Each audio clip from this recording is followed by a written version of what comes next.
What's up, traders? Matt from the Trade Brigade here doing a technical analysis on ticker symbol DARE for Dare Bioscience. On the left-hand side, we have the daily time frame, and on the right-hand side, the 30-minute intraday time frame. First things first, this will, of course, be an update. We've talked about it as it was making its foray higher, notably on the day where it halted midway through the day, and how in the post-market, we warned of the breakdown of 243. Now, I don't say that to say, like, hey, we got it right or anything like that, because as we know, if we come on over to the Trade tab, obviously, it's hard to borrow. You're not going to short the shares, and there's no options. You can't go short via puts. So it's not like anyone took advantage of this. We just knew not to chase it long on that sort of gap up day there. So with that kind of out of the way, what's the forward outlook? Why am I talking about this stock today? Well, it's quite simply because we had this gap, right, from the chart in here, I believe it was Monday into Tuesday, and that's when the halt kind of, held there. And obviously on today's session, we've closed underneath the gap. So we failed to get a gap fill reversal. You can see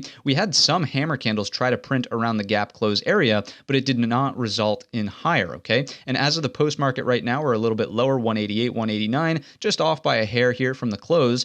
So all things considered, patience is required if you're so inclined to trade something like this. I would say based on the pattern of what's going on with volume, this should probably start falling off your radar until we get down into a better area for support. So those areas would be 178, as we know, that's the prior breakout point from here. Do we get some sort of break retest and then long back off of it for a higher low, right? That would look like this. Here's your major low down here. This is also a set of higher lows right here. So that's the first potential area. So 178, maybe set some alerts for that if we were to come back down into it. Be on the lookout for daily hammer candles that print down here, indecision doji candles that print down here, things that make you question, right? Are the sellers still in control, or are the tides starting to turn? That is number one. That's the first area to get involved. If we don't see anything like that and we just print, solid red-bodied candles that just come right through like this, then it's all about the support trend line, right? And this is actually a very historic support trend line. Scrunching up the chart, what you'll notice is it's coming way back from this pivot here, a couple of touches in here and one in here. So this is over a year old, and I would expect it to potentially hold up on a first test. So again, I'm not saying that you blindly buy it as it's moving into it. However,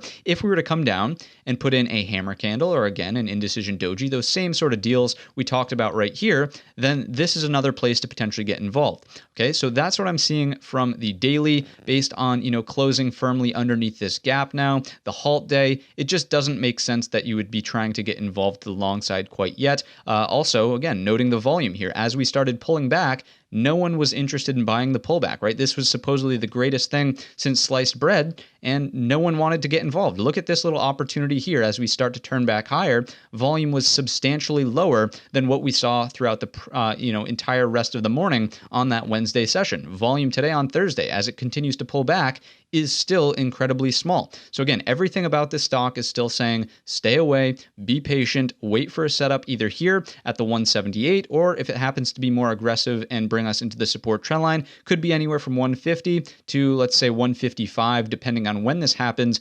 Could be the course of a week, so next week that is, could be over the course of one day, could do something nasty on tomorrow's session. No one knows for sure, but based on what the chart is telling us so far, this is not the time to be involved to the long side. So that's really going to wrap up the video. If you enjoyed it or learned anything new, let me know in the comments section or by giving the video a thumbs up. Don't forget our main channel is linked in the description. And all of that being said, I wish you a green trading week.